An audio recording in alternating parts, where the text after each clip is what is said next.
Hi guys, இன்னைக்கு நம்ம movie ரிவ்யூவில் அர்ஜுன் சக்கரவர்த்தி படத்துடைய ரிவ்யூ தான் பார்க்க போகிறோம். இந்த படம் இப்போ தமிழ் டபுளில் அவைலபிளாக இருக்குது.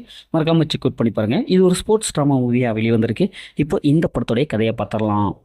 இந்தியன் டீம் கபடிக்கான ஒரு ஃபைனலுக்கு நுழைய போகுது. ஆனால் அங்கே முக்கியமான பிளேயர் ஒருத்தர் இல்லை, அவர் மிஸ்ஸிங்.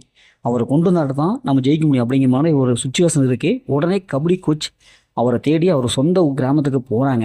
அங்கே பார்த்தா யாருக்குமே அவர் தெரில. அதுக்கப்புறம் அப்படி இப்படின்னு கண்டுபிடிச்சி அதுக்கப்புறம் பார்த்தா அந்த பிளேயர் ரொம்ப சரக்கு அடிச்சுட்டு மட்டையாகி கிடக்கிறாரு. அதுக்கப்புறம் அவங்களுடைய ஃப்ரெண்டு அந்த பிளேயருடைய வாழ்க்கையில் நடந்ததை சொல்கிறாங்க. ஒரு லவ் ஸ்டோரி வருது. அதுக்கப்புறம் மிகப்பெரிய ஒரு சம்பவம் ஒன்று இருக்குது. அந்த சம்பவம் என்ன, இதெல்லாம் ஃபேஸ் பண்ணி மீண்டும் இந்திய டீமில் சேர்ந்து இந்தியாவோட வெற்றிக்கு அவர் வழி வகுத்தாரா இல்லையா, இறுதியில் என்ன ஆச்சு அப்படிங்கிறது தான் இந்த படத்துடைய கதை. இந்த படத்துடைய பாசிட்டிவ் பார்த்தாவே ஃபர்ஸ்ட் ஹாஃப் தாங்க சூப்பராக இருக்குது. ஃபர்ஸ்ட் ஹாஃபில் ஷாக்கிங்காக இருக்கும். என்னடா இது இவ்வளோ பெரிய பிளேயர் இப்படி கிடக்கிறாரு அப்படின்ட்டு. ஹீரோட இந்த கெமிஸ்ட்ரி நல்லாவே ஒர்க் அவுட் ஆகும். லவ் போர்ஷன்லாம் சூப்பராக இருக்குது. ரொமான்டிக் சீன்ஸ்லாம் நல்லாவே வந்திருக்கு. அதே மாதிரி கிளைமேக்ஸ் நல்ல ஒரு கிளைமேக்ஸ் கொடுத்துருக்காங்க. இது பார்த்தா ஒரு பயங்கரமாக ஒரு கபடி பிளேயர் டீம்டா. இந்த கபடி பயன்படுத்தி இப்போ நிறைய படங்கள் வந்திருந்ததுக்கு அது மாதிரியான ஒரு படமா அப்படின்னா அது கிடையாது. ஏன்னா இது முழுக்க முழுக்க ஹீரோவை ஃபேஸ் பண்ணி வந்தது. ஒரு உண்மை சம்பவத்தை அடிப்படையாக எடுத்திருக்காங்க. அதனால் பார்க்க நல்லாவே வந்திருக்கு.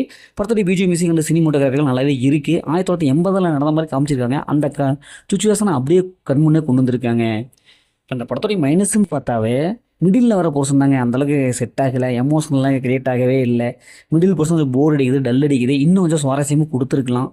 இவங்க கபடி படம், அதனால் கபடியை ஒரு ஸ்ட்ராங்காக கொண்டு வந்துருக்கலாம். கபடி ஏனோதோ விட்டாங்க. அது ஒரு ஸ்போர்ட்ஸ் தான் இருந்தாலும் கொஞ்சம் இன்னும் கொஞ்சம் டீட்டெயிலாக காமிச்சிருந்தாங்கன்னா படம் நல்லாவே ஹிட் அடிச்சிருக்கும். இந்த படத்தை ஃபேமிலியில் பார்க்கலாம். படத்தில் அந்த மாதிரி எதுவுமே இல்லை. மொத்தம் அந்த படம் சூப்பராக சொன்னாங்கன்னா இந்த படம் ஒன் டைம் மேட்சபிள் தான் நாங்கள் சொல்கிறேன். ஓகே, இதே மாதிரி அடுத்த ஒரு புதிய மூவி ரிவ்யூ சந்திப்போம்.